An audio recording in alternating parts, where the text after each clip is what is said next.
Roger Waters is one of my music heroes, one of the most significant musicians in pop music history. So when the chance came to meet him, I dropped everything, including my specialist appointment. Pink Floyd is among an elite group of rock and roll bands that truly captured the attention of the world. With epic records like The Wall and Dark Side of the Moon, the group established themselves as one of the most critically acclaimed and commercially successful music acts of all time, selling more than 250 million records around the globe.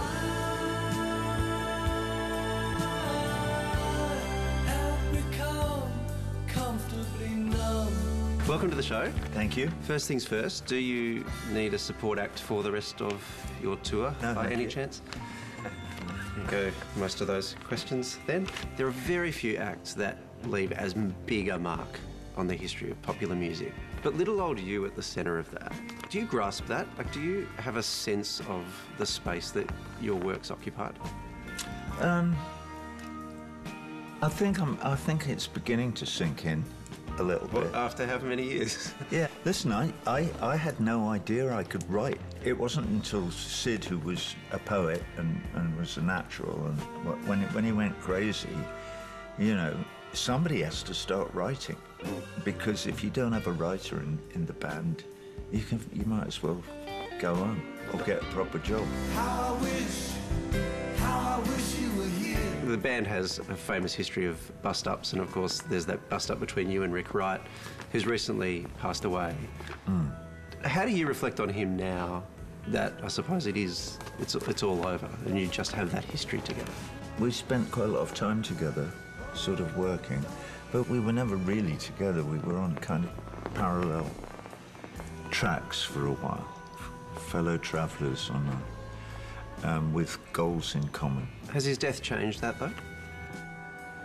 No, it didn't change how I felt about him. You know, he was super important to all that work that we did together. As a solo artist, Roger has released 5 studio albums and toured The Wall live, which went on to be the highest grossing tour by a solo artist in history, with more than 4 million punters seeing him in the flesh.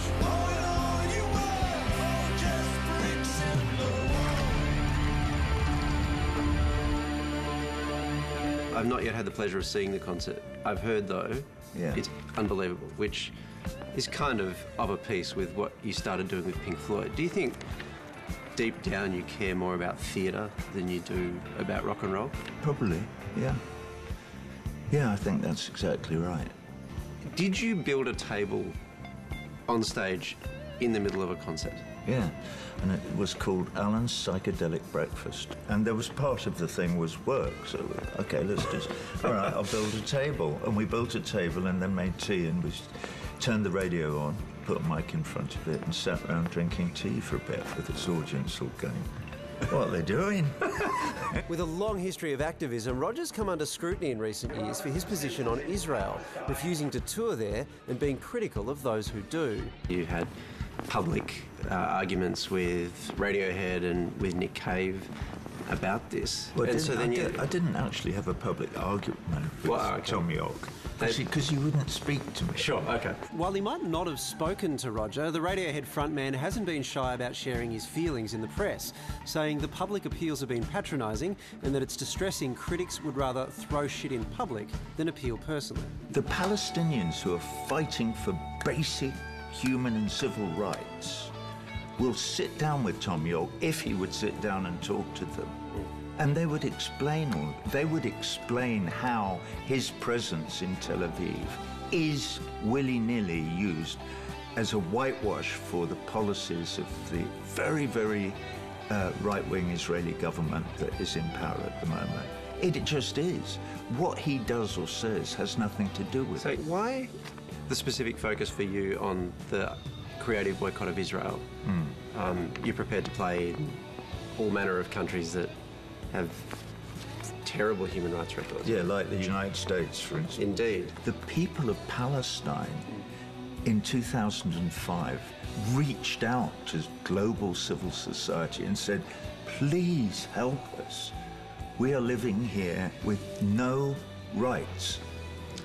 I'm being wound up. There's steam coming out of everyone's ears. So I will ask you one final question. Okay. If that's okay. Is this it? What do you mean? Is this the final tour? I've no idea. They put these sort of spectacular shows, they're good, really good fun, and I like doing them. I like putting them together, but it's a lot of work.